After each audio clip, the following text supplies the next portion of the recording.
आज की क्लास हम स्टार्ट कर रहे हैं एक नए चैप्टर से, जो है केमिकल बॉन्डिंग। केमिकल बॉन्डिंग के अंदर सबसे पहले आपके पास बॉन्डिंग की डेफिनेशन आती है कि बॉन्डिंग का मतलब क्या है। तो बेटा आपको पता है कि केमिस्ट्री सिर्फ सिंगल एटम्स पे डिपेंड नहीं करती। केमिस्ट्री डिपेंड करती है कंपाउंड्स पे, मॉलिक्यूल्स पे। तो कंपाउंड्स और मॉलिक्यूल्स को वो फोर्स जो आपस में जोड़े, वो फोर्स जो एटम्स को आपस में जोड़ के रखे, एटम्स को आपस में बाइंड करे, ताकि वो मॉलिक्यूल की फॉर्म में या कंपाउंड की फॉर्म में हो, तो उसको हम क्या बोलते हैं बेटा? बॉन्डिंग बोलते हैं। A force which holds two or more than two atoms together.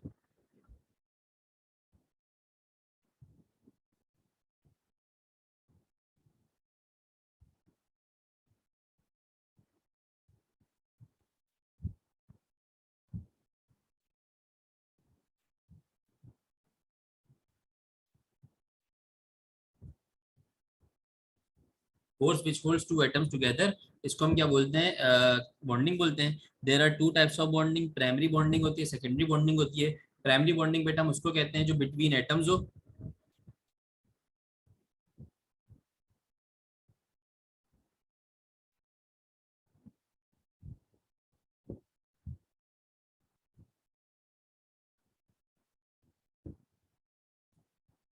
और सेकेंडरी बॉन्डिंग हमारे पास जो होती है,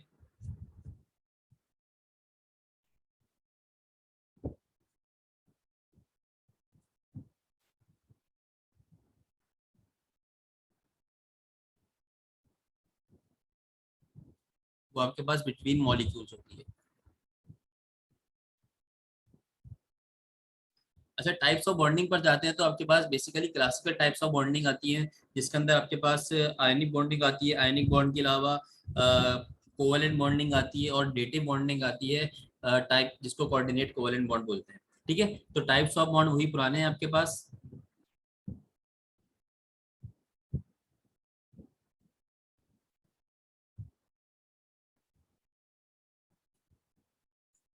तो अपनी कहानी का आगाज शुरू करते हैं बेटा आयनिक बॉन्डिंग से। आयनिक बॉन्ड कब क्या होता है, कब क्यों कैसे बनता है?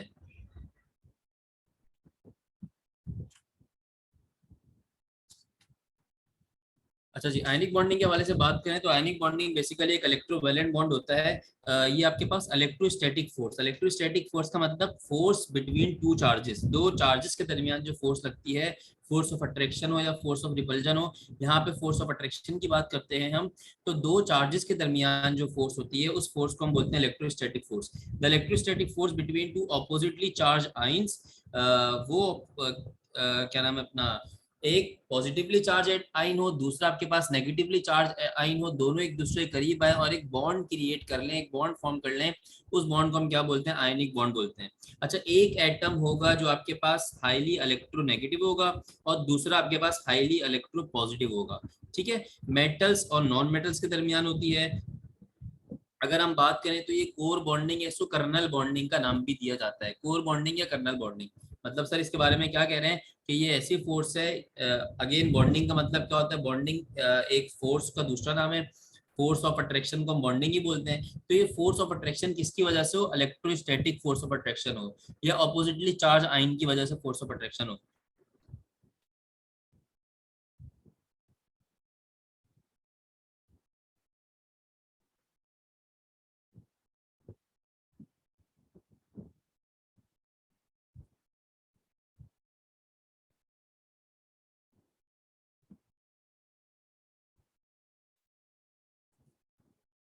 बेटा अपोजिटली चार्ज आइंस मैंने कह दिया, तो इसका मतलब ही हो जाएगा कि इलेक्ट्रोस्टैटिक फोर्स ऑफ अट्रैक्शन है। ठीक है, तो अपोजिटली चार्ज आइंस लिखा हुआ है तो इट मींस इलेक्ट्रोस्टैटिक, तो ये हो गया। अच्छा, इसके अंदर दो एटम्स होते हैं। एक आपके पास होता है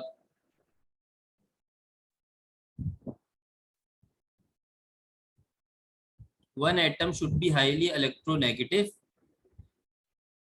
जो आपके पास इलेक्ट्रॉन को गेन करेगा, और दूसरा इलेक्ट्रॉन को क्या नाम है, जो इलेक्ट्रॉन को लूज करेगा वो आपके पास हाईली इलेक्ट्रोपॉजिटिव होगा।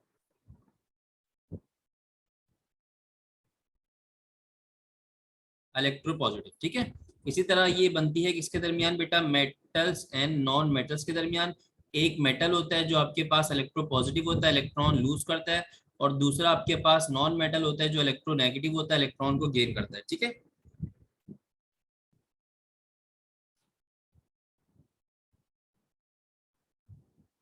इसी को हम कोर।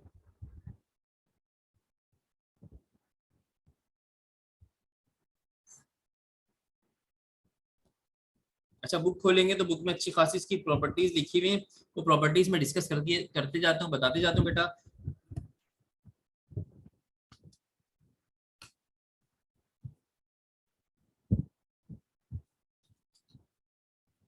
अब होगा क्या बेटा, कि एक इलेक्ट्रोनेगेटिव एटम है और दूसरा इलेक्ट्रोपॉजिटिव एटम है, दोनों आपस में कंबाइन हो जाएंगे तो एक आयनिक बॉन्ड बन जाएगा, एक आयनिक कंपाउंड बन जाएगा, आयनिक मॉलिक्यूल बन जाएगा, कुछ भी इसको कह दें। अब वो जो आयनिक कंपाउंड, आयनिक मॉलिक्यूल या जो रिजल्टेंट कंपाउंड बनेगा वो सिंगल मॉलिक्यूल नहीं होगा। मतलब ionic compound never exist as a single molecule. क्यों? क्योंकि इनके दरमियान स्ट्रॉन्ग फोर्स ऑफ अट्रैक्शन होती है।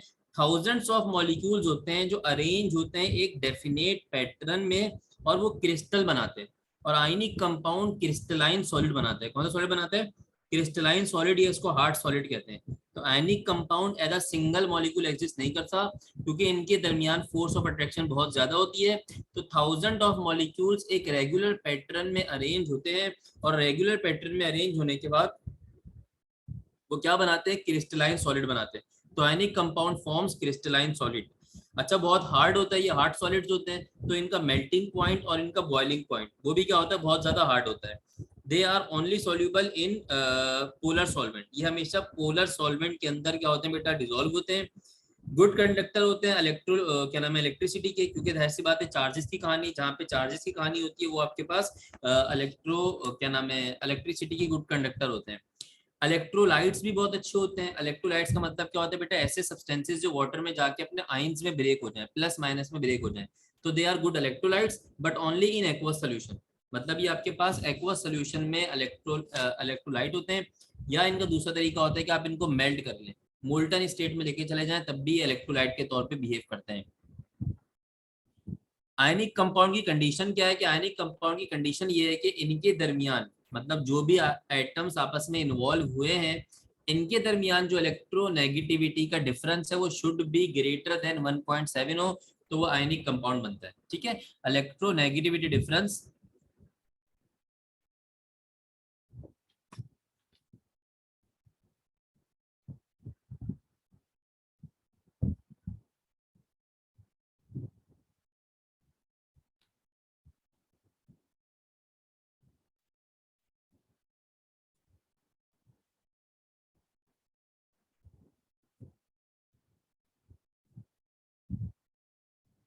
इलेक्ट्रोनेगेटिव डिफरेंस आपके पास क्या होना चाहिए? ग्रेटर देन 1.7 होना चाहिए।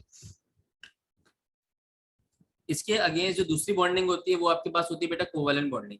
कोवेलेंट बॉन्डिंग, अच्छा इसकी मिसाल क्या भाई? इसका आयनिक कंपाउंड की मिसाल तो बहुत सारी है, सोडियम क्लोराइड है, लिथियम क्लोराइड है। ग्रुप 1A और 2A के जितने भी आपके पास हेलाइड्स होते हैं वो आयनिक कंपाउंड फॉर्म करते हैं।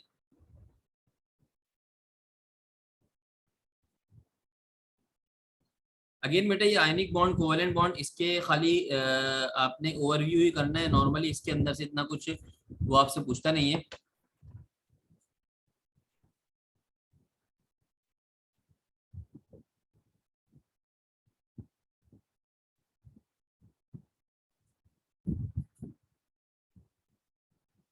बेटा पीडीएफ मैंने लास्ट टाइम भी शेयर, ये मुझे कोर लिखा हुआ, मैंने पीडीएफ लास्ट टाइम भी शेयर कर दी थी मैंने।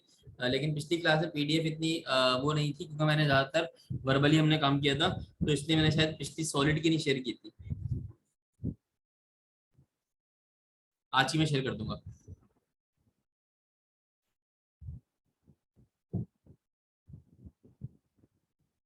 बेटा कोर मींस आपके पास, मैंने क्या कहा कि आयनिक बॉन्डिंग एक प्राइमरी बॉन्डिंग होती है, और इसको ही आप कोर बॉन्डिंग या कर्नल बॉन्डिंग का नाम भी देते हैं। आयनिक बॉन्डिंग का ही जो नाम होता है वो कोर बॉन्डिंग या कर्नल बॉन्डिंग भी कहलाता है। ठीक है,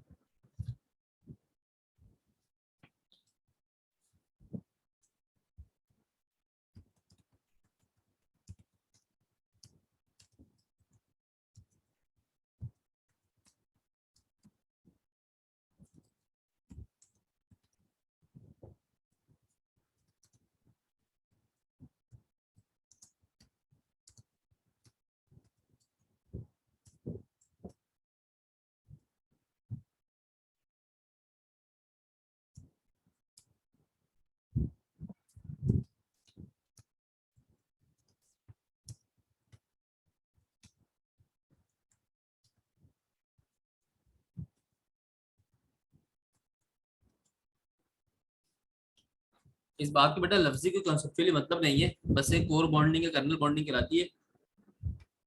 अच्छा जी, कोवेलेंट बॉन्ड आपके पास तीन किस्म के होते हैं। कोवेलेंट बॉन्डिंग का मतलब क्या होता है भाई?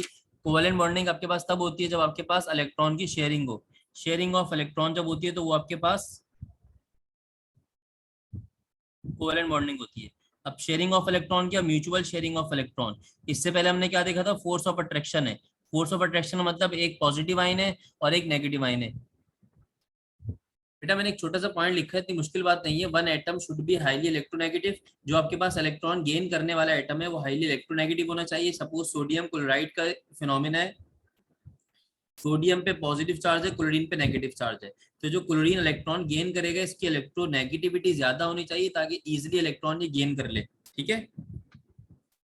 और जो इलेक्ट्रॉन लूज करेगा, कैटाइन बनाएगा, उसकी इलेक्ट्रो पॉजिटिविटी ज्यादा होनी चाहिए ताकि वो इजिली इलेक्ट्रॉन लूज कर दे। ठीक है।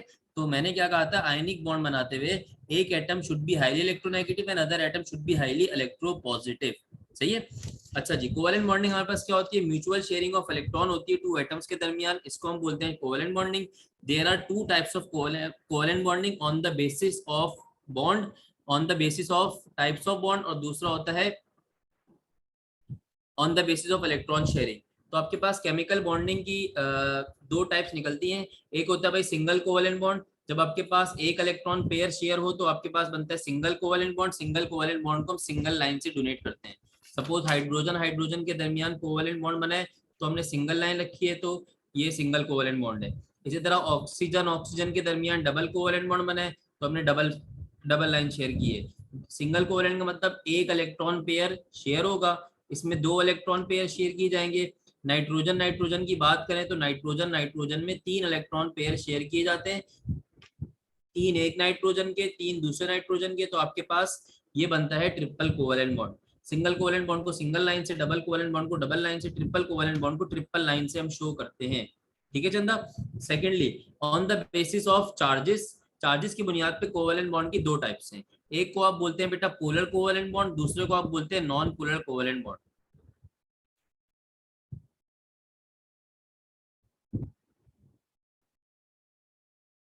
अब हुआ क्या कि आपके पास कोवेलेंट बॉन्ड कब फॉर्म हुआ? जब आपके पास दो इलेक्ट्रॉन्स ने म्यूचुअली, दो एटम्स ने म्यूचुअली इलेक्ट्रॉन शेयर किया। दो एटम्स ने जब म्यूचुअली इलेक्ट्रॉन शेयर किया तो उनके दरमियान जो बॉन्ड बन गया वो कौन सा बन गया? Covalent bond. अब हुआ क्या, एक इलेक्ट्रॉन, एक एटम की इलेक्ट्रॉन खींचने की सलाहियत ज्यादा थी, उसने उस शेयर्ड पेयर को अपने पास खींचना शुरू कर दिया। जब वो शेयर्ड पेयर को अपने पास खींचना शुरू करेगा, खींचता रहेगा, तो इलेक्ट्रॉन डेंसिटी एक एटम की तरफ गिरती रहेगी। जो इलेक्ट्रॉन सेंटर में होने चाहिए थे, म्यूचुअल शेयर्ड थे, बीच में रहने चाहिए थे, अब वो एक तरफ को खिसकने लग जाएंगे। ये उस तरफ को खिसकेंगे जिसकी इलेक्ट्रोनेगेटिविटी ज्यादा होगी, इलेक्ट्रॉन खींचने की सलाहियत ज्यादा होगी। तो वहां पर होगा क्या, उस एटम के ऊपर एक partial charge, not a complete charge, एक पार्शियल चार्ज क्रिएट होना शुरू हो जाएगा। और वो वाला कोवेलेंट बॉन्ड जो बुनियादी तौर पे प्रिंसिपली कोवेलेंट बॉन्ड बना था, इलेक्ट्रॉन शेयर हुआ था, दो बंदों में बिरयानी की प्लेट रख दी गई कि भाई दोनों इक्वल खाएंगे, लेकिन एक की रफ्तार खाने की थोड़ी ज्यादा थी, तो अब उसकी खाने की स्पीड भी ज्यादा हो गई। तो एंड में ये कंक्लूड निकला कि एक बंदे ने ज्यादा खाई, एक ने कम खाई है, जबकि एग्री ये हुआ तो दोनों आधी आधी खाएंगे। अब इसी तरह एटम्स के दरमियान एग्री ये हुआ था कि इलेक्ट्रॉन पेयर सेंटर में रहेगा, ये दोनों का है, लेकिन एक एटम ने इलेक्ट्रॉन पेयर को अपने पास खींचना शुरू कर दिया।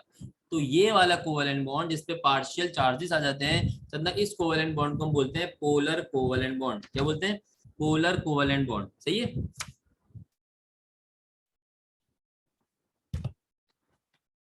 मतलब बेटा याद रखिएगा कि जब भी electronegativity difference, electro negativity difference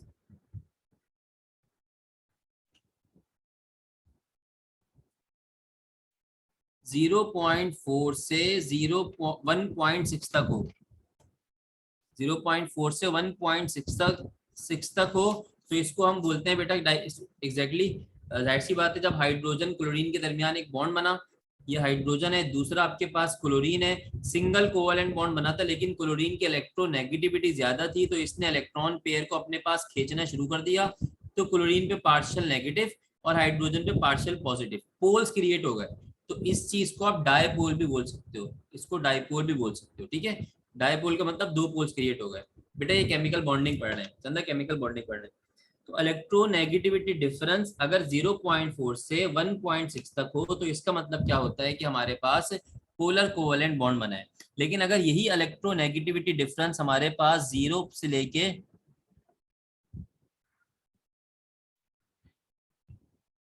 0.3 तक हो तो ये होता है नॉन पोलर कोवेलेंट बॉन्ड।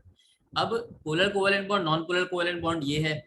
अच्छा जी, अगर 1.6 से ज्यादा हो जाएगा, 1.7 हो जाएगा, तो इसका मतलब क्या होगा कि वो आयनिक बॉन्ड बन जाएगा। तो क्या बन जाएगा आपके पास? आयनिक बॉन्ड बन जाएगा। तो कोवेलेंट बॉन्ड की दो टाइप्स होती हैं, on the basis of number of bonds, on the basis of electronegativity. On the basis of number of bonds तीन किस्म की टाइप्स है, सिंगल, डबल और ट्रिपल। सिंगल कोवेलेंट बॉन्ड में एक इलेक्ट्रॉन पेयर शेयर किया जाता है, डबल कोवेलेंट बॉन्ड में दो शेयर किए जाते हैं, ट्रिपल कोवेलेंट बॉन्ड के अंदर तीन शेयर किए जाते हैं।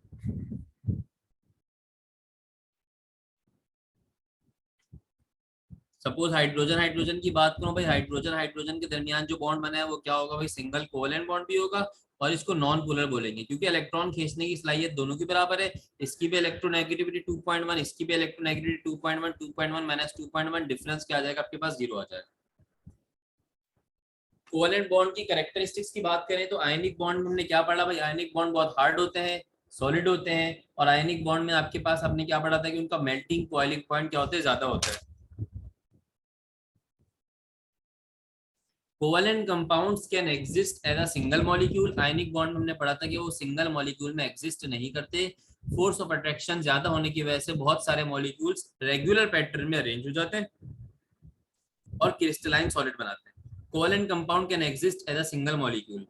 अच्छा, कोवेलेंट कंपाउंड सॉफ्ट होते हैं तभी इनका लो बॉइलिंग मेल्टिंग पॉइंट होता है। इनका मेल्टिंग बॉइलिंग पॉइंट क्या होता है? लो होता है। बेटा इसको लिखिएगा कि covalent bond have low melting and boiling point. अच्छा, इलेक्ट्रोलाइट्स भी बैड होते हैं, इलेक्ट्रिसिटी के बैड कंडक्टर होते हैं, मतलब कोई चार्जेस का कॉन्सेप्ट नहीं है इनमें। जब चार्जेस का कॉन्सेप्ट नहीं है तो ये इलेक्ट्रिसिटी के या इलेक्ट्रोलाइट भी नहीं होते, और bad conductor of heat and electricity होते हैं। कुछ एक्सेप्शनल केसेस हैं, लेकिन हम नॉर्मल एक ओवरऑल जनरल जनरल इनकी बातें पढ़ रहे हैं, ठीक है।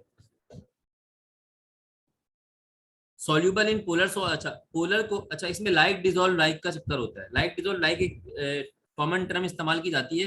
पोलर कोवेलेंट कंपाउंड्स जो होते हैं वो पोलर सॉल्वेंट में डिजोल्व होते हैं, और नॉन पोलर कंपाउंड्स जो होते हैं वो सॉल्यूबल भी किसके अंदर? नॉन पोलर के अंदर डिजोल्व होते हैं। आयनिक की बात करें तो आयनिक में तो होता ही वो क्या है? वो सॉल्यूबल ही पोलर सॉल्वेंट में होता है। तो लाइक डिजोल्व लाइक में पोलर कोवेलेंट कंपाउंड जो होते हैं वो किसके अंदर डिजोल्व होते हैं चंदा? वो पोलर सॉल्वेंट डिजोल्व होते हैं, और जो नॉन पोलर होते हैं वो नॉन पोलर में डिजोल्व होते हैं, ठीक है।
अच्छा, तीसरे किस्म का एक बॉन्ड होता है आपके पास, कोऑर्डिनेट कोवेलेंट बॉन्ड।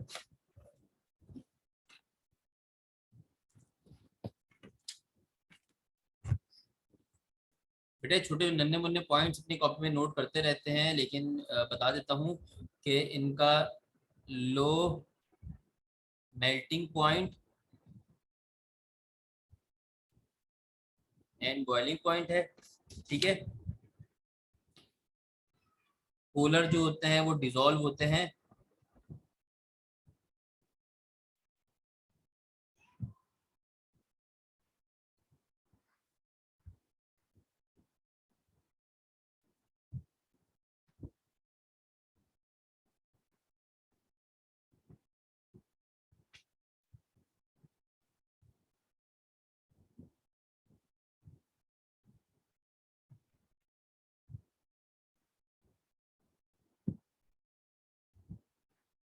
बेटा बुक के अंदर भी इनको रीड कीजिएगा तो बुक के अंदर पॉइंट्स में उनको हाईलाइट करना है अपने, ठीक है, उनको याद भी करना है और हाईलाइट भी करना है। तीसरा आपके पास होता है coordinate covalent bond. Coordinate covalent bond क्या होता है भाई, वन साइडेड शेयरिंग। अभी तक हमने क्या पढ़ी थी, इलेक्ट्रॉन का ट्रांसफर देखा था कि भाई पॉजिटिव चार्ज और नेगेटिव चार्ज, तो आयनिक बॉन्ड था। और दूसरा क्या है बेटा, कौन से बुक से पढ़े बेटा चंदा, मैंने आपको मेनली ई कैट वालों को कहा हुआ है कि भाई वो फोकस कर लें सिम टेक्स्ट बुक बोर्ड पे, और एम कैट वालों को कहा हुआ है फोकस कर लें पंजाब टेक्स्ट बुक बोर्ड के ऊपर, ठीक है। अदर देन बुक्स को भी आप पढ़ेंगे तो बहुत अच्छी बात है, फोकस में एक ही बताऊंगा ना, मैं फोकस में सभी बता दूं, फायदा क्या, सब पढ़ ले। अच्छा जी, कोऑर्डिनेट कोवेलेंट बॉन्ड जो होता है वो तीसरी तीसरी नस्ल का बॉन्ड होता है।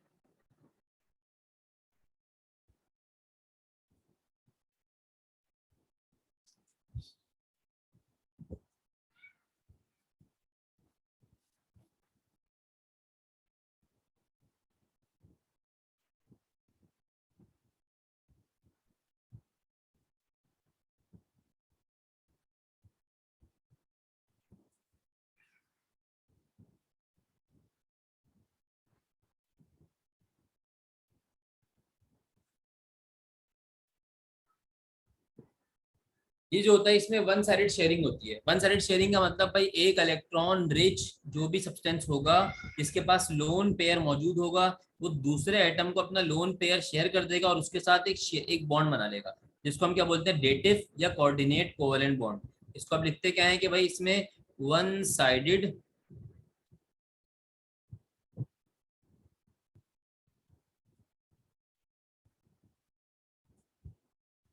जिसने इलेक्ट्रॉन शेयर किया है उसको आप बोलते हैं डोनर, और जिसने इलेक्ट्रॉन को एक्सेप्ट किया उसको आप क्या बोलते हैं बेटा, एक्सेप्टर बोलते हैं, ठीक है। लाइक दिस अमोनिया की बहुत अच्छी मिसाल है कि अगर आप बात करें नाइट्रोजन के 3 बॉन्ड है, हाइड्रोजन के साथ NH3 बना के बैठा हुआ है वो, ठीक है, और इसके पास एक चौथा फ्री लोन पेयर मौजूद है, और यहाँ पे आपके पास एक सपोज एक प्रोटॉन है, मतलब हाइड्रोजन है जिसके ऊपर पॉजिटिव चार्ज है, जिसका इलेक्ट्रॉन छिन चुका है, तो ये अपना लोन पेयर इस हाइड्रोजन को देगा और इसके साथ एक वन साइडेड शेयरिंग करेगा, और वन साइडेड शेयरिंग के नतीजे में एक बॉन्ड बना लेगा। उस बॉन्ड को आप क्या बोलेंगे बेटा, कोऑर्डिनेट कोवेलेंट बॉन्ड या डेटिव बॉन्ड बोलेंगे।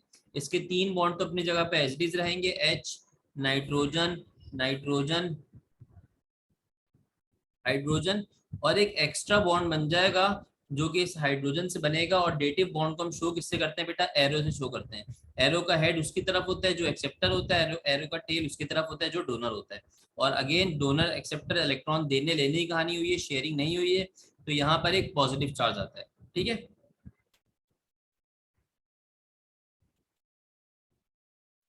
और यूजुअली जो ये जो पोलर कोवेलेंट कंपाउंड्स होते हैं, ये सॉरी कोऑर्डिनेट कोवेलेंट कंपाउंड होते हैं, इनके ऊपर जाहिर सी बात है एक सेंट्रल चार्ज मौजूद होता है, तो दे आर यूजुअली सॉल्यूबल इन,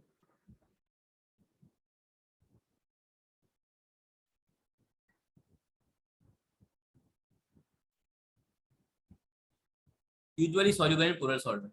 अब इसकी मिसाल क्या क्या मौजूद है भाई, इसकी मिसाल आपके पास जो पोलर कोवेलेंट कंपाउंड है, वो सॉरी कोऑर्डिनेट कोवेलेंट कंपाउंड है, एक तो NH4 पॉजिटिव है जो NH4Cl बना लेता है बेसिकली बाद में, तो ये NH4Cl है। और इसी तरह आपके पास बुक के अंदर एक POCl3 है, ये कोऑर्डिनेट कोवेलेंट कंपाउंड है।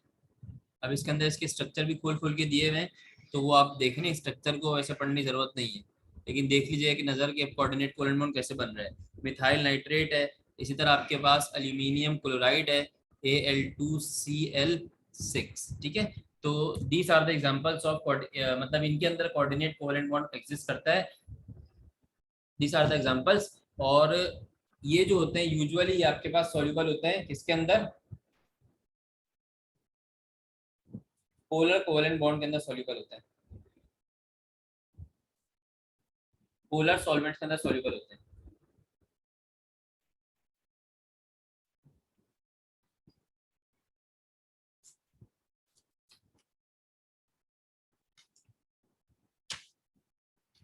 अच्छा, अभी हमने पढ़ी थी प्राइमरी बॉन्डिंग जो बिटवीन एटम्स हो रही थी, एटम एटम के दरमियान हो रही थी, कि भाई एटम एटम के दरमियान अपोजिटली चार्ज आइंस के से वजह से जो बॉन्ड बना उसको हम आयनिक बॉन्ड बोल देंगे। एटम एटम के दरमियान जो शेयरिंग हुई उसको हम क्या बोल देंगे भैया, covalent bond. One sided sharing हमने देखी तो इसको भी हम क्या बोल देंगे, coordinate covalent bond. Secondary bonding जो होती है, उस सेकेंडरी बॉन्डिंग की एक मिसाल जो है वो आपके पास हाइड्रोजन बॉन्डिंग है।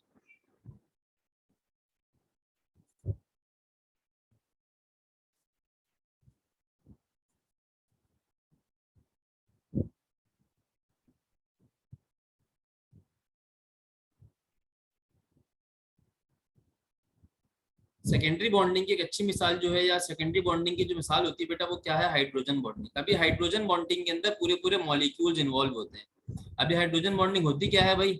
हाइड्रोजन बॉन्डिंग का मतलब ये होता है कि हाइड्रोजन का बॉन्ड बने किसी दूसरे इलेक्ट्रोनेगेटिव एलिमेंट एटम के साथ, ठीक है। The bond of hydrogen with highly electronegative element is called as hydrogen bonding. Simple सी डेफिनेशन है कि आपके पास हाइड्रोजन का एक हाईली इलेक्ट्रोनेगेटिव एटम के साथ बॉन्ड बने तो उसको आप क्या बोलते हैं? हाइड्रोजन बॉन्डिंग बोलते हैं। डेफिनेशन बेटा जरा देख लीजिएगा।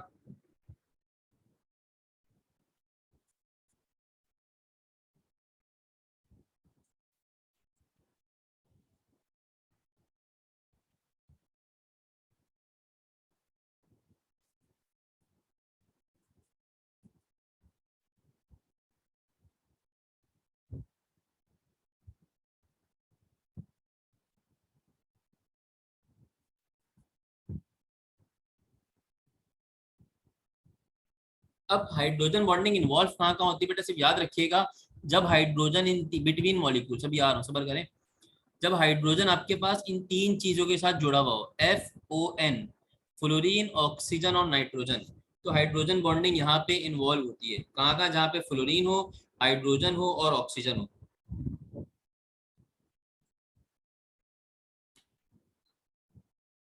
फ्लोरीन, ऑक्सीजन या नाइट्रोजन हो।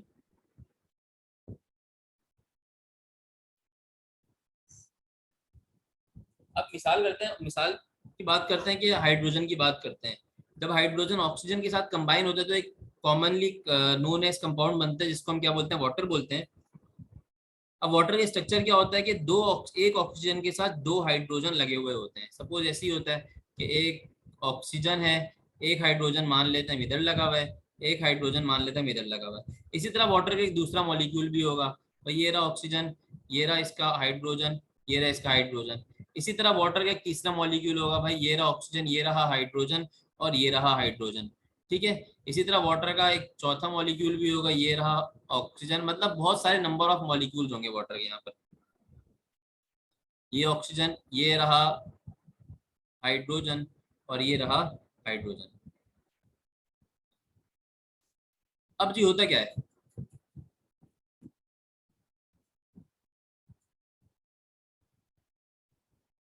अब होगा क्या कि ऑक्सीजन, वाटर के अंदर ऑक्सीजन के ऊपर होता है पार्शियल नेगेटिव, क्योंकि इसकी इलेक्ट्रोनेगेटिविटी ज्यादा होती है तो पार्शियल नेगेटिव चार्ज होता है।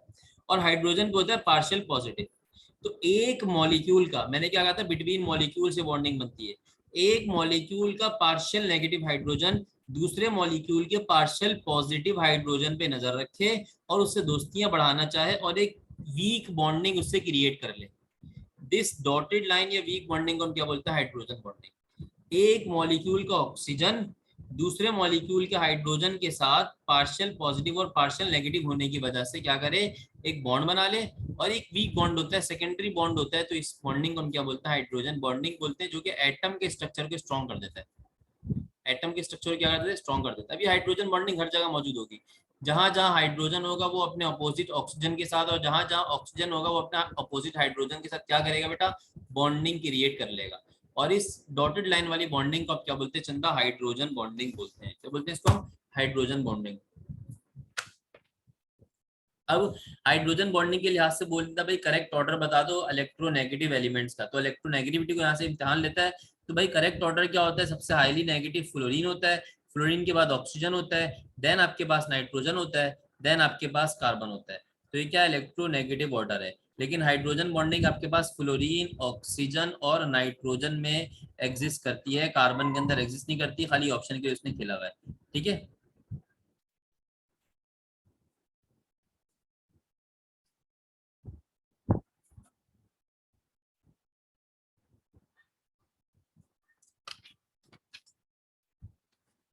With respect to hydrogen bonding, अगर वो आपसे पूछे कि हाइड्रोजन बॉन्डिंग के रिस्पेक्ट से सबसे ज्यादा इलेक्ट्रोनेगेटिविटी का हाईली ऑर्डर क्या है, तो again with respect to hydrogen bonding भी इलेक्ट्रोनेगेटिविटी का ऑर्डर क्या है, फ्लोरीन, ऑक्सीजन, देन नाइट्रोजन।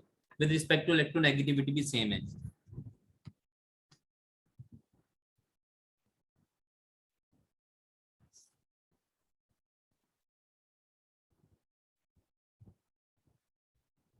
अगर आपसे बोला जाए कि भाई H2O के अंदर जो हाइड्रोजन बॉन्डिंग है, H2O के अंदर आपके पास क्या चीज होता है कि नंबर ऑफ H2O के अंदर नंबर ऑफ हाइड्रोजन बॉन्ड्स की तादाद क्या होती है, ज्यादा होती है। क्योंकि एक मॉलिक्यूल एक मॉलिक्यूल के अंदर दो ऑक्सीजन है और दो दोनों ऑक्सीजन क्या, एक मॉलिक्यूल के अंदर दो हाइड्रोजन है और दोनों हाइड्रोजन आपके पास क्या बना रहे होते हैं, हाइड्रोजन बॉन्डिंग बना रहे होते हैं। तो H2O के अंदर आपके पास नंबर ऑफ हाइड्रोजन बॉन्ड्स क्या होते हैं, ज्यादा होते हैं। जबकि HF के अंदर बात की जाए तो HF हाइड्रोजन फ्लोराइड के अंदर स्ट्रेंथ, यहाँ पे क्वांटिटी तो कम होती है लेकिन स्ट्रेंथ ऑफ हाइड्रोजन बॉन्ड क्या होते हैं, ज्यादा होती है।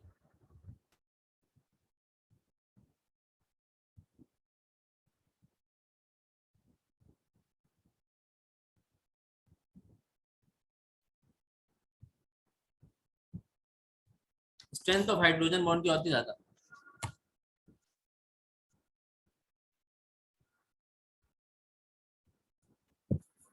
अच्छा, अब ये कैसे पता चलेगा सर किसमें हाइड्रोजन बॉन्डिंग ज्यादा है, किसमें हाइड्रोजन बॉन्डिंग कम है। तो याद रखिएगा हाइड्रोजन बॉन्डिंग जो होती है वो डिपेंड कर रही होती है कुछ चीजों के ऊपर।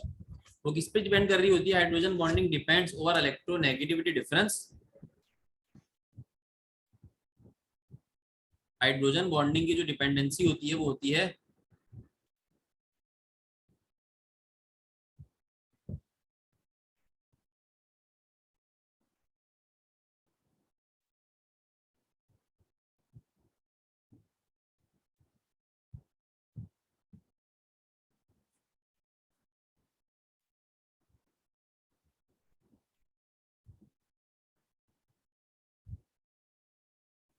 Hydrogen bonding depends upon electronegativity difference. और सेकेंडरी डिपेंडेंसी इसकी होती है number of hydrogen bonds, number of hydrogens, कितने हाइड्रोजन है, जितने ज्यादा हाइड्रोजन होंगे उतनी ज्यादा हाइड्रोजन बॉन्डिंग होती है। अच्छा, ये सवाल वो आपसे नहीं पूछेगा, सपोज भाई वो आपको ये दे देगा, ये सवाल आपसे नहीं पूछेगा कि H2O आपके पास है और आपके पास HF है, किसमें हाइड्रोजन बॉन्डिंग ज्यादा है। बेटा दोनों में फैक्टर ही अलग है। क्यों फैक्टर अलग है, क्योंकि यहाँ पे जो हाइड्रोजन बॉन्डिंग है वो ज्यादा है किसकी वजह से, नंबर ऑफ हाइड्रोजन बॉन्ड्स की वजह से। एक मॉलिक्यूल में दो हाइड्रोजन बॉन्ड्स बन रहे हैं, यहाँ पे जो हाइड्रोजन बॉन्ड ज्यादा है, यहाँ पे जो हाइड्रोजन बॉन्डिंग है वो किसकी वजह से, इलेक्ट्रोनेगेटिविटी डिफरेंस की वजह से। तो इन दोनों में कंपैरिजन नहीं पूछेगा। लेकिन लेट सपोज किताब में लिखा हुआ हाइड्रोजन बॉन्डिंग की, तो अगर आपके पास इन दोनों में कंपैरिजन किया जाए तो नंबर ऑफ हाइड्रोजन बॉन्ड्स की वजह से इसकी हाइड्रोजन बॉन्डिंग स्ट्रॉन्गर है किसकी, H2O की। H2O में नंबर ऑफ हाइड्रोजन बॉन्ड्स क्या होते हैं, ज्यादा होते हैं। लेकिन इसमें कंपैरिजन वो नहीं पूछता कि वो चार कंपाउंड दे दिए, चार तो एग्जिस्ट नहीं करते, तीन दे दिए। इलेक्ट्रोनेगेटिविटी ऑर्डर पूछ लेता है वो, लेकिन इस तरह नहीं पूछता कि हाइड्रोजन बॉन्डिंग किसमें ज्यादा है, क्योंकि दोनों के पैरामीटर ही अलग है। H2O में हाइड्रोजन बॉन्डिंग की वजह क्या है, नंबर ऑफ हाइड्रोजन है। और HF के अंदर क्या है भाई, इलेक्ट्रोनेगेटिविटी डिफरेंस है। और HF की स्ट्रेंथ क्या है भाई, स्ट्रेंथ ऑफ हाइड्रोजन बॉन्ड ज्यादा है। जबकि H2O के अंदर आपके पास क्या है, नंबर ऑफ हाइड्रोजन बॉन्ड ज्यादा है। वो इस तरह आपसे पूछ सकता है, सुनिएगा जरा, कि number of hydrogen bond is greater in dash, H2O, HF या कुछ भी बला बला बला। तो H2O के नंबर ऑफ हाइड्रोजन बॉन्ड्स क्या होंगे, ज्यादा होंगे, ऑब्वियस सी बात है। ठीक है। लेकिन अगर बोले the strength of hydrogen bond is dash, is greater in dash, कि स्ट्रेंथ किसमें ज्यादा है, ये स्ट्रेंथ का ऑर्डर क्या है, तो स्ट्रेंथ जो होती है वो बेटा HF में ज्यादा होती है, क्योंकि इलेक्ट्रोनेगेटिविटी डिफरेंस HF का क्या होता है, ज्यादा होता है। बाद में ख्याल में इजी समझ में आ गई। वो आपसे जब कंपैरिजन पूछेगा तो कोई ना कोई पैरामीटर भी बताएगा। मतलब अगर वो ये पूछता है कि the number of hydrogen bond is greater in dash compounds, तो वो H2O में ज्यादा होंगे। अगर NH3 भी दिया तो NH3 में भी ज्यादा होंगे, क्योंकि एक नाइट्रोजन के साथ तीन हाइड्रोजन एसोसिएटेड है। सही है बेटा। लेकिन अगर वो पूछता था strength of hydrogen bonding is greater in dash, तो वहां पर आपके पास आंसर क्या आएगा, HF आएगा। ठीक है।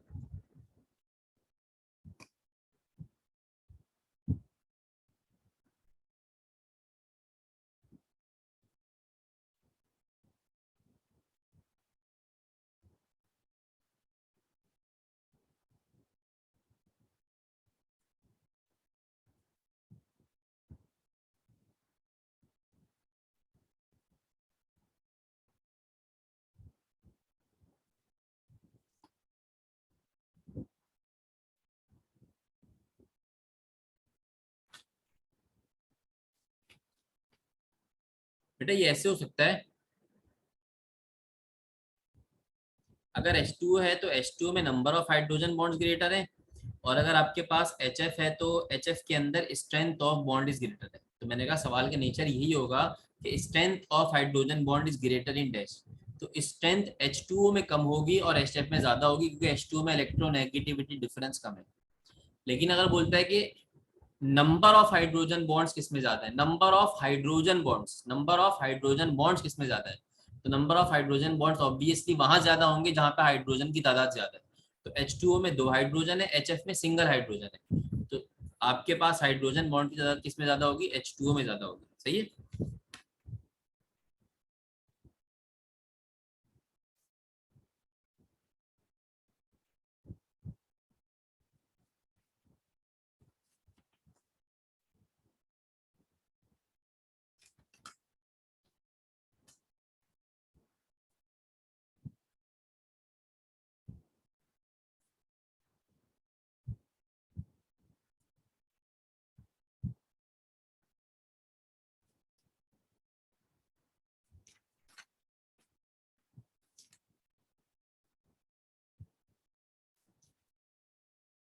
अच्छा जी, तो सवाल पूछता है कि किन दो एटम्स के दरमियान सबसे ज्यादा स्ट्रॉन्ग आयनिक बॉन्ड बनता है।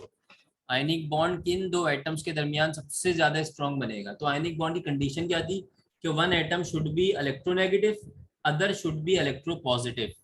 तो भाई सबसे स्ट्रॉन्ग तब बनेगा जब सबसे हाईएस्ट इलेक्ट्रोनेगेटिव वाला बंदा सबसे हाईएस्ट इलेक्ट्रोपॉजिटिव वाले बंदे से जुड़ेगा। बात समझ में आ रही है। सबसे स्ट्रॉन्ग आयनिक बॉन्ड कब बनता है, ये आपसे सवाल पूछा गया। तो सबसे स्ट्रॉन्ग आयनिक बॉन्ड तब बनेगा जब सबसे हाईली इलेक्ट्रोपॉजिटिव से कंबाइन होगा, तो सबसे स्ट्रॉन्ग आयनिक बॉन्ड आपके पास बनेगा। नो बेटा, हाईली इलेक्ट्रोनेगेटिव एलिमेंट तो फ्लोरीन है, हाईली इलेक्ट्रोनेगेटिव एलिमेंट तो फ्लोरीन है, लेकिन हाईली इलेक्ट्रोपॉजिटिव एलिमेंट सोडियम नहीं है।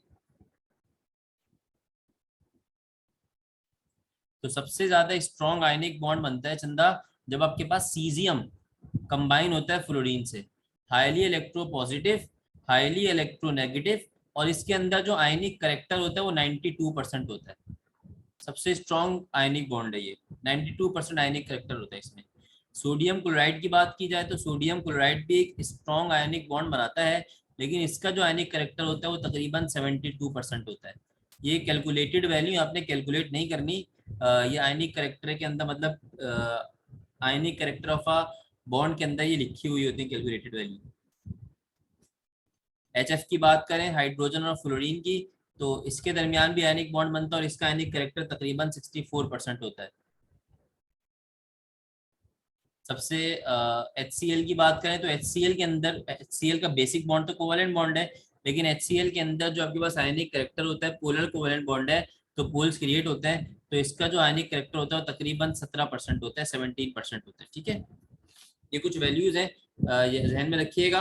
बस आपको सीजियम फ्लोराइड का पता होना चाहिए कि सीजियम फ्लोराइड सबसे हाईएस्ट इलेक्ट्रोनेगेट स्ट्रॉन्गेस्ट आयनिक बॉन्ड बनाता है, सीजियम फ्लोराइड, क्योंकि इसमें हाईली इलेक्ट्रोनेगेटिव और हाईली इलेक्ट्रोपॉजिटिव बंदा जुड़ा हुआ है।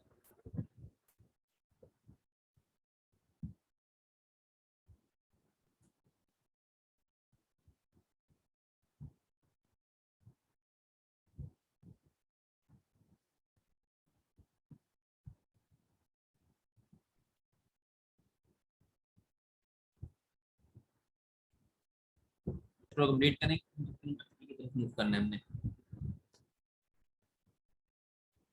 अच्छा, डायपोल मोमेंट क्या होती है। डायपोल मोमेंट बेसिकली होती है, इट इज जो मेजर करती है tendency of polarity of molecule. Molecule के अंदर जो पोल्स क्रिएट हुए हैं उसकी टेंडेंसी मेजर करने के लिए हम डायपोल मोमेंट का इस्तेमाल करते हैं। इट इज यूज्ड, ये वहां पर होगा बेटा जहाँ पे पोल्स क्रिएट होंगे, जहाँ पर नेगेटिव पॉजिटिव का तस्वुर होगा। सिंपल कोवलेंट बॉन्ड में इसका तस्वुर नहीं है। It is used to measure the tendency of,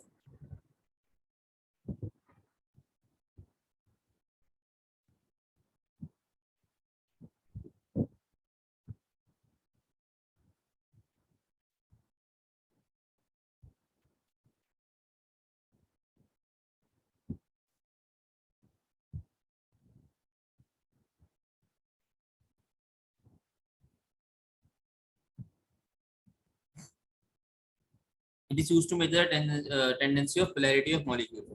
अब बेटा जरा दिखते रहिएगा इसको। अगर आपके पास कहते हैं हम इलेक्ट्रोनेगेटिविटी ज्यादा है तो ऑब्वियस सी बात है पोल्स भी ज्यादा होंगे। डायपोल मोमेंट को म्यू से करेक्ट शो करते हैं, ये म्यू आपके पास ग्रीक लेटर है, इससे हम शो करते हैं। तो हम कहते हैं इलेक्ट्रोनेगेटिविटी ज्यादा तो डायपोल मोमेंट भी ज्यादा। तो इसका मतलब क्या होगा, electronegativity is directly proportional to dipole moment. सही है। सेकंड आपके पास इसका जो फैक्टर होता है बेटा वो क्या होता है, number of lone pair. Number of lone pair अगर आपके पास ज्यादा है तो आपके डेटिव बॉन्ड बन रहे होंगे। नंबर ऑफ लोन पेयर भी आपके पास डायरेक्टली प्रोपोर्शनल होती है बेटा डायपोल मोमेंट से। ठीक है, नंबर ऑफ लोन पेयर जितना आपके पास ज्यादा उतनी डायपोल मोमेंट क्या होगी, आपके पास ज्यादा होगी।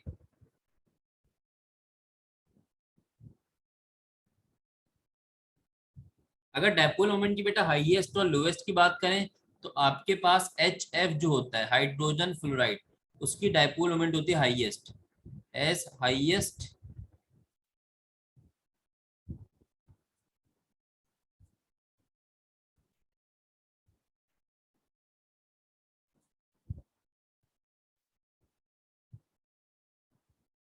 जो कि तकरीबन 1.90 के बराबर होती है।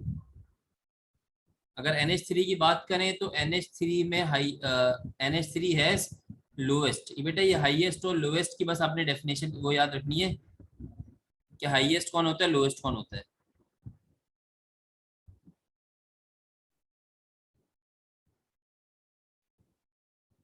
आपने हाईएस्ट याद रखना और लोएस्ट याद रखना है, कौन होता है।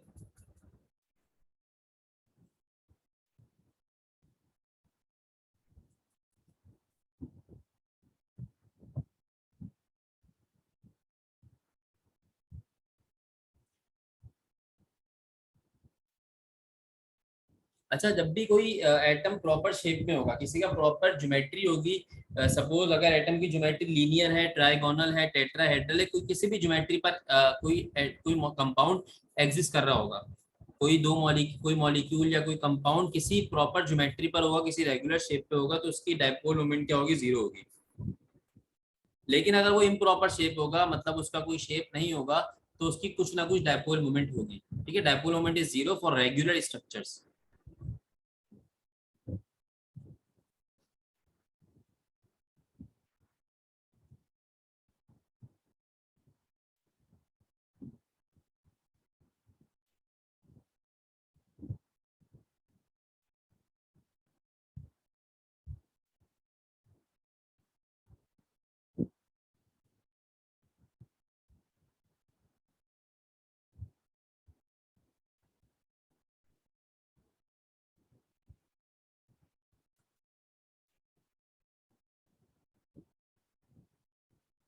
लाइक किसी शेप, किसी का शेप लीनियर है, किसी का ट्रायगोनल है।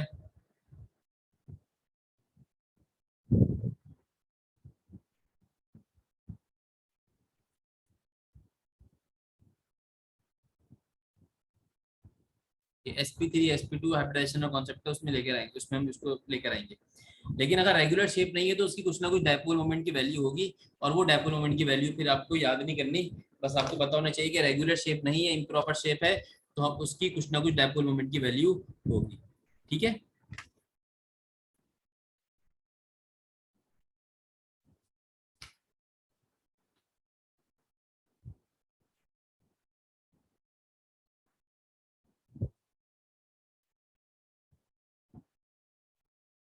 अब इरेगुलर शेप कौन कौन से होते हैं भाई, रेगुलर शेप हो सकता है आपके पास जैसे रेगुलर शेप तो होगा लीनियर, ट्रायगोनल, टेट्राहेड्रल। अगर आपके पास बेंट स्ट्रक्चर हुआ, आपके पास पिरामिडल शेप हुआ,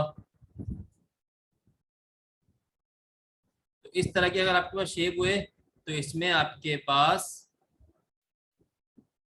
कुछ ना कुछ वैल्यू होगी।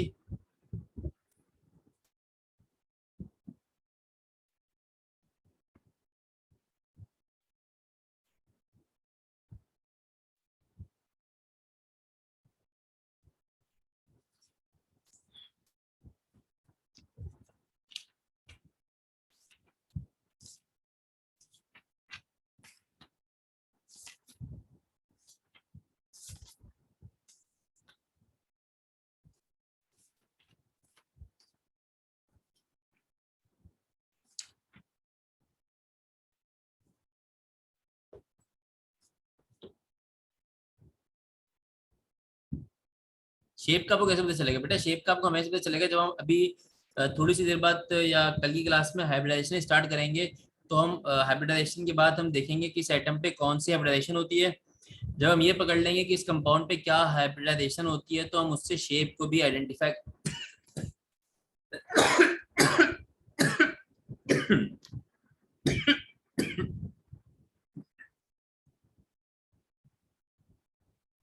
तो उससे हम शेप को भी आइडेंटिफाई कर लेंगे। सपोज CH4 की बात करते हैं, तो CH4 का टेट्राहेड्रल शेप होता है।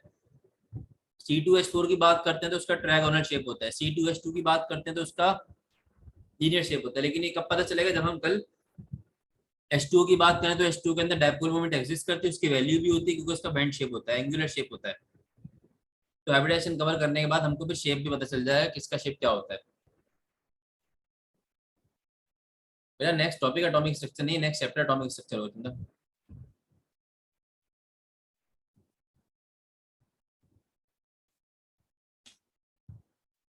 अच्छा, यहाँ पे थोड़ी सी फिर आती है आपके पास,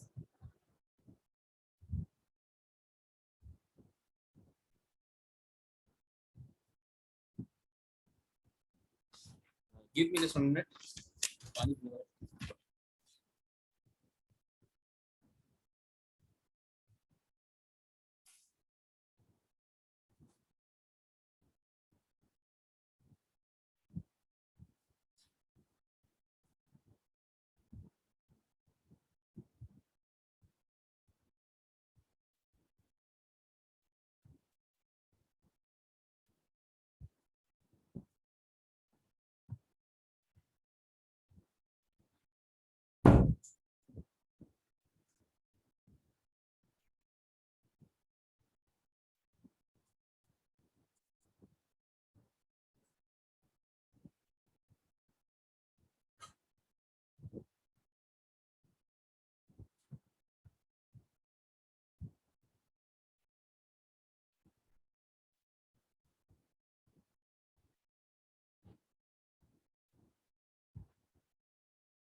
जी बेटे। अच्छा, अब थोड़ा सा मॉडर्न केमिस्ट्री की तरफ हम बढ़ते हैं। Ionic bond, covalent bond, coordinate covalent bond, इससे हम बाहर आ गए। अब हमारे पास बॉन्ड की एक नई क्लासिफिकेशन आई। अभी तक हमने जो बॉन्डिंग पढ़ी ओवर द एटम्स पढ़ी, भाई एक एटम दूसरे एटम से इलेक्ट्रोस्टैटिक फोर्स के जरिए बाइंड हो जाए, एक एटम दूसरे एटम से म्यूचुअल शेयरिंग के जरिए बाइंड हो जाए, एक एटम दूसरे एटम से वन साइडेड शेयरिंग के जरिए बाइंड हो जाए। अब पता ही चला कि भाई बॉन्ड का एक्चुअल तस्वुर क्या है ग्रास रूट लेवल पे। तो जब हम ग्रास रूट लेवल पे गए तो हमने कहा कि इसके नतीजे में होता क्या है कि इलेक्ट्रॉन जद में आता है।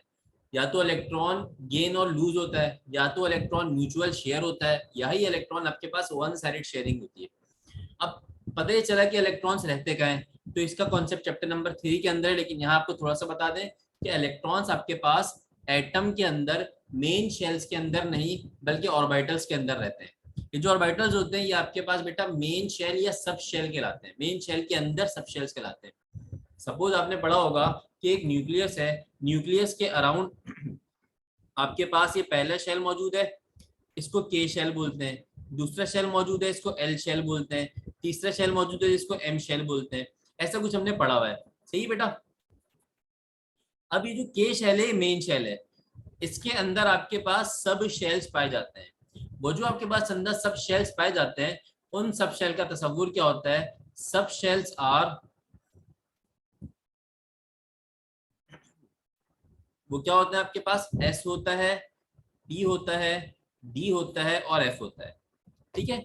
एस सेल के मतलब क्या होता है भाई? एस का मतलब होता है क्या नाम है, एस पी डी एफ, चार किस्म के सबशेल होते हैं। एस एक ऐसा सबशेल होता है जो दो इलेक्ट्रॉन्स को ऑक्यूपाई करता है और इसके अंदर फर्दर कोई सब सब शेल नहीं होता। सब शेल्स के अंदर भी सब सब शेल जिनको ऑर्बिटल्स कहते हैं वो पाए जाते हैं।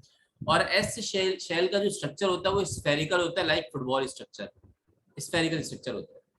पी की बात करें तो बेटा पी के अंदर टोटल आपके पास 6 इलेक्ट्रॉन्स आते हैं जो कि डिवाइड होते हैं फर्दर तीन सब शेल्स में, जिसको आप पी एक्स, पी वाई और पी जेड कहते हैं। और ये ऑर्बिटल्स होते हैं। और ऑर्बिटल्स की डेफिनेशन क्या होती है? वो मकाम जहां पे इलेक्ट्रॉन्स के पाए जाने के इम्कानात मैक्सिमम हो, या इलेक्ट्रॉन की लोकेशन, द एरिया, वॉल्यूम, या the place where find the probability of finding electron is maximum. जहां पे इलेक्ट्रॉन की पाए जाने की प्रोबेबिलिटी मैक्सिमम हो, इम्कानात मैक्सिमम हो, उसको आप बोलते हैं ऑर्बिटल्स। एस का होता है स्फेरिकल शेप, पी का होता है डम्बेल शेप। अब पी है, पी एक्स है तो डम्बेल इस तरह हो जाएगा, पी वाई है तो डम्बेल आपके पास वाई एक्सिस पे हो जाएगा, पी जेड है तो डम्बेल आपके पास जेड एक्सिस पे हो जाएगा। ठीक है। इसी तरह डी है, डी के अंदर 10 इलेक्ट्रॉन आते हैं। चैप्टर 3 के अंदर जब हम ऑर्बिटल्स की केमिस्ट्री पढ़ेंगे तो वहां पे हम इसको देखेंगे। फिलहाल जब इलेक्ट्रॉन्स ऑर्बिटल्स में रहते हैं तो इलेक्ट्रॉन अगर एक एटम का दूसरे एटम से कंबाइन हो रहा है, दूसरे एटम से शेयरिंग कर रहा है, बाइंडिंग कर रहा है, तो इसमें कुछ ना कुछ ऑर्बिटल्स का रोल भी होगा। इस ऑर्बिटल्स को रोल को बताने के लिए आपके पास जो केमिस्ट्री आती है उसको आप मॉडर्न केमिस्ट्री बोलते हैं।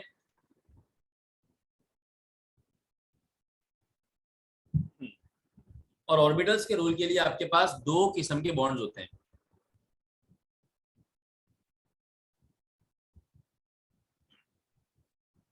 एक आपके पास संधा होता है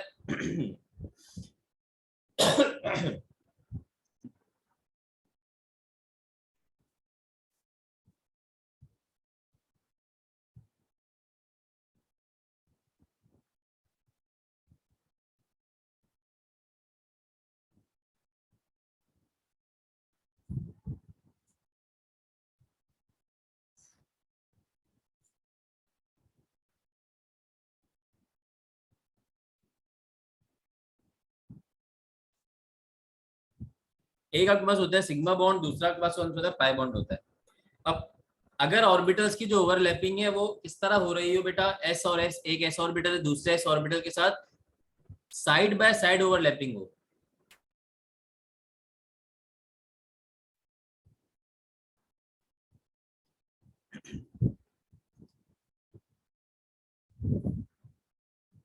बेटा साइड बाय साइड अलग लिखा था, हेड टू हेड ओवरलैपिंग हो, हेड टू हेड ओवरलैपिंग हो। हेड टू हेड ओवरलैपिंग से मुराद क्या है भाई, एक एस ऑर्बिटल दूसरे ऑर्बिटल से हेड टू हेड ओवरलैप कर रहा है।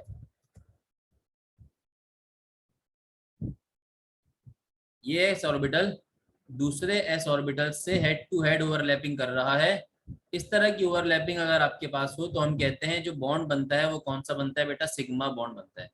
और इलेक्ट्रॉन जो रहते हैं, इलेक्ट्रॉन के पाए जाने के इम्कानात इस शेडेड रीजन के अंदर होते हैं। तो जो शेड इलेक्ट्रॉन होते हैं वो पाए जाने के इम्कानात इस शेडेड रीजन के अंदर होते हैं।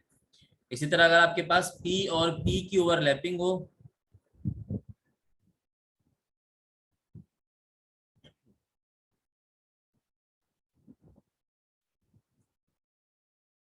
एक पी दूसरे पी के साथ बेटा हेड टू हेड ओवरलैपिंग कर रहा है। हेड टू हेड ओवरलैपिंग का मतलब ये जो इनकी न्यूक्लियस एक्सिस है, जो इनका सेंटर पॉइंट है वो एक ही लाइन में आना चाहिए।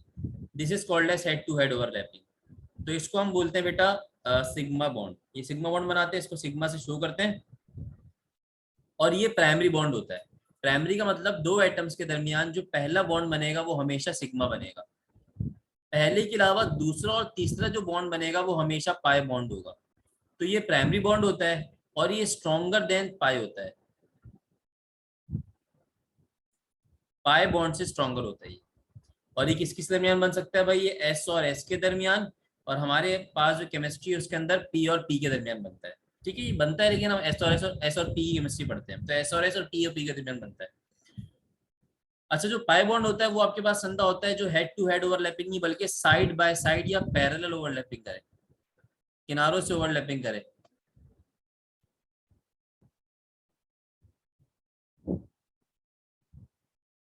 साइड बाय साइड ओवरलैपिंग का मतलब भैया ये आपके पास एक पी ऑर्बिटल है, ये आपके पास दूसरा पी ऑर्बिटल है। अब ये पैरेलल अगर एक दूसरे के साथ ओवरलैपिंग करेंगे, अच्छा एक दूसरे पे ओवरलैप्ड होते हैं, मतलब एक दूसरे ओवरलैप होते हैं, मैं करता तो बहुत खतरनाक डायग्राम बन जाती। तो ये एक दूसरे पर साइड बाय साइड ओवरलैप करे हुए होते हैं, तो this overlapping will become pi bond. ये क्या बना लेती है, पाई बॉन्ड बना लेती है। अभी सेकेंडरी बॉन्ड होता है, मतलब पहला बॉन्ड बन गया तो सिग्मा बॉन्ड बनेगा। अब एटम के दरमियान सपोज कार्बन कार्बन के दरमियान ट्रिपल बॉन्ड है। अब जो पहला बॉन्ड है ना वो सिग्मा बॉन्ड है, जो दूसरा और तीसरा बॉन्ड है ना वो दोनों कौन से बॉन्ड है, पाई बॉन्ड। ठीक है, तो ये सेकेंडरी बॉन्ड होता है। पहला तो सिग्मा होगा, इसके अलावा जितने बॉन्ड होंगे वो पाई बॉन्ड होंगे। और ये वीकर बॉन्ड होता है, ये वीकर बॉन्ड होता है, वीक बॉन्ड होता है किसके दरमियान, वीकर देन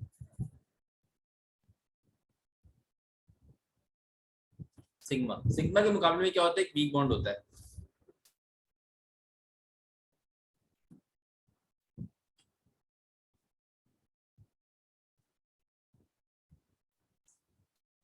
अच्छा जी, सिग्मा बॉन्ड की तादाद की बात करें तो सिग्मा बॉन्ड दो एटम्स के दरमियान एक ही सिग्मा बॉन्ड बनता है।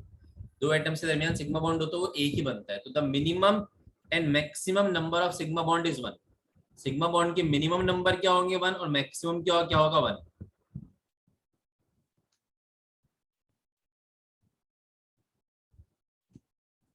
नहीं, पहला सिग्मा बनेगा तो पाई पे जाएंगे आप। पहला बॉन्ड सिग्मा बनेगा तो पाई पे जाएंगे। विदाउट सिग्मा पाई एग्जिस्ट नहीं कर सकता दो एटम्स के दरमियान।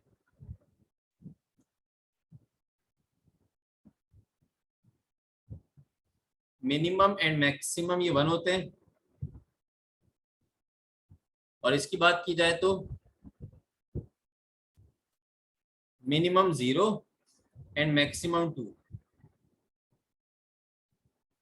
या तो बनेगा ही नहीं पाई बॉन्ड, अगर बनेंगे तो फिर दो बनेंगे, ठीक है।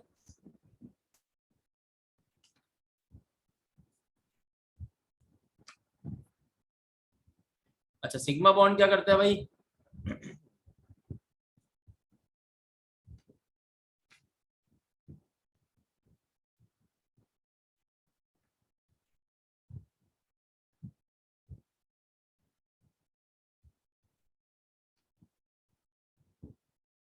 Sigma bond explains the geometry. बेटा अच्छा, पाई बॉन्ड जो होता है वो हमेशा पी और पी के दरमियान बनता है। कि डी के अंदर भी इन्वॉल्वमेंट होती है, लेकिन हम सिर्फ एस और पी केमिस्ट्री पढ़ रहे हैं तो एस और एस के दरमियान तो नहीं होता, ये पी और पी के दरमियान होता है। पाई बॉन्ड सिर्फ पी और पी ऑर्बिटल्स के दरमियान बनता है। Sigma bond explains the geometry. और ये जो पाई बॉन्ड होता है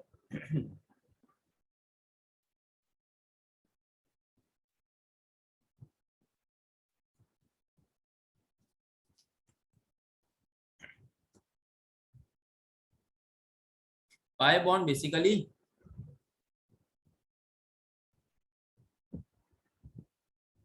बॉन्ड लेंथ को शॉर्ट करता है।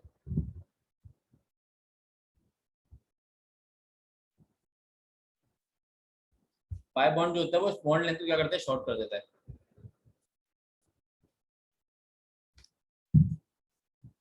बॉन्ड लेंथ शॉर्ट करने से मुराद वो एटम्स को एक दूसरे के करीब ले आता है, तो एटम्स के दरमियान जो बॉन्ड लेंथ होती है वो क्या होती है, अल्टीमेटली शॉर्ट हो जाती है।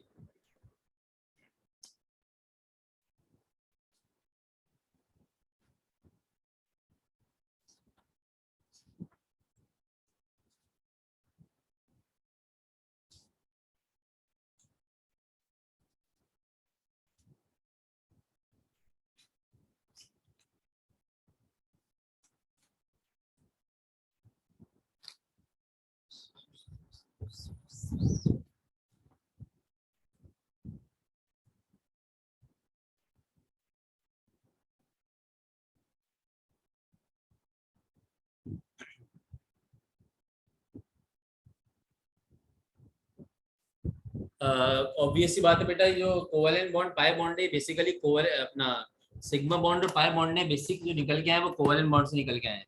तो दोनों आपके पास एटॉमिक लेवल पे होते हैं। ये वो क्या नाम है, मॉलिक्यूलर लेवल पे नहीं होते। ये दो एटम्स के दरमियान बनते हैं, पाई बॉन्ड या सिग्मा बॉन्ड। तो इसको लाजमी लिखिएगा कि sigma bond and pi bond both occur at atomic level. दोनों आपके पास एटॉमिक लेवल पे अकर करते हैं, ठीक है, एग्जिस्ट करते हैं। अच्छा जी, इसके बाद हमारे पास नेक्स्ट टॉपिक है बेटा हाइब्रिडाइजेशन का, जो हम कल की क्लास में इंशाल्लाह देखेंगे। पूरा कंप्लीट टॉपिक है हाइब्रिडाइजेशन का, तो अभी छेड़ दिया तो फिर आधा पौना मजा नहीं आएगा। वो पूरी एक क्लास के अंदर कवर होगा।